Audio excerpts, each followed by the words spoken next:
Yo, welcome to another episode of Takei. I'm Kara. This week we have the big review on NFS Hot Pursuit. All I can say, disappointed. Updates on the two brothers that love jumpsuits, yes, Super Mario, and something about Resident Evil. Okay, here's the deal. Someone hacked into Kinect. No way. Yes way. Yankee and this guy who's really famous on YouTube conducted an unholy matrimony between the device and Nintendo. The dude programmed the Kinect so that it can play Super Mario. I mean, all you want with the Kinect is to control games more conveniently, right?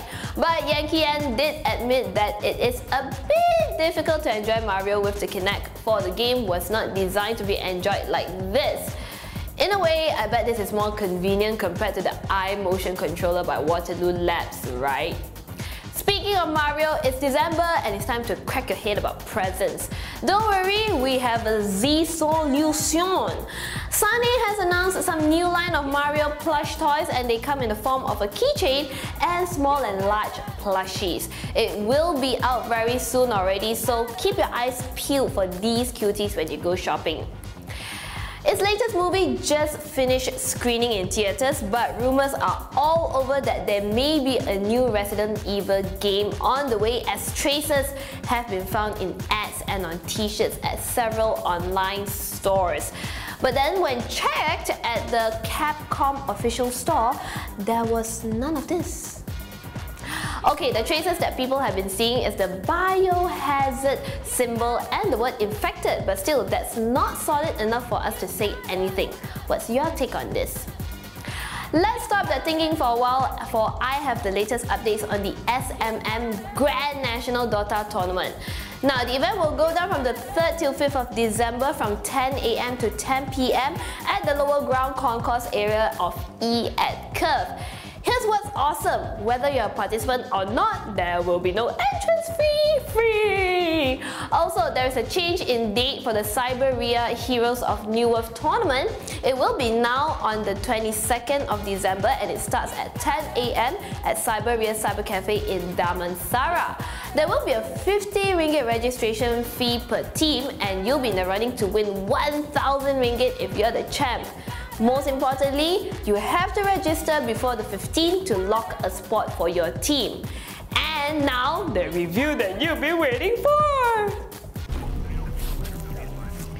Finally, we have our review on Criterion Games NFS Hot Pursuit. The game surprised us on a multitude of levels, so sit back and listen to all the juicy deeds.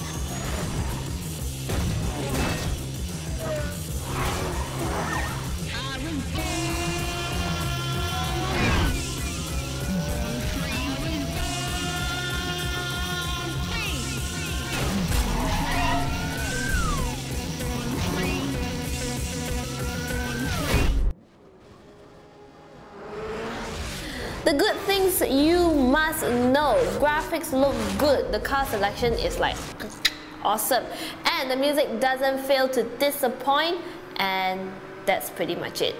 Now we get to the bad stuff, and my oh my, there are so many of them. As a religious NFS player, what I cannot stand is the lack of manual in the new game. Having a manual transmission should be the minimum requirement when it comes to making a driving game. Also, the physics are just insane. Not that NFS physics were anything to write home to mommy about, but the new engine almost seems like we are transported back to the Stone Age of modding. Yes, it's exactly like playing pole position from 1982. Wait, that isn't even fair for pole position. There is just so much grip from all the cars. Taking a corner at nearly 200 kilometers per hour, that's just insane. Although that would explain why there wasn't an inclusion of any manual transmission, since you never need to change gears to lower speed. Another complaint is how the controls are actually worse when you are in cockpit view. Can you believe it? It's like being further away from the action is actually better. I'm sorry, but how does that make any sense? Okay, we've pretty much confirmed that this isn't a driving simulator. So then, is it a breakout crazy arcade style game then? Wrong in the second mission, when you play as a cop, you're asked to do a time lap in a Lamborghini Reventon. Only one of the most expensive cars ever, and directly contradictory to what the police woman said about moving up ranks to access more powerful cars. Well, it was certainly a big step up from the crap Ford that I drove in the first mission. A time lap in one of the most powerful cars in the game with no manual transmission and cracked cockpit-like controls equals a bad lap and only a pass. This game could have been a game changer. We did not want any awesome physics, but things similar to that of Need for Speed Underground 2 would have been enough. Yes, the graphics are nice, but Need for Speed Shift graphics were equally as good. Also, why is the NFS franchise so confusing nowadays? You're either a driving sim or you're not.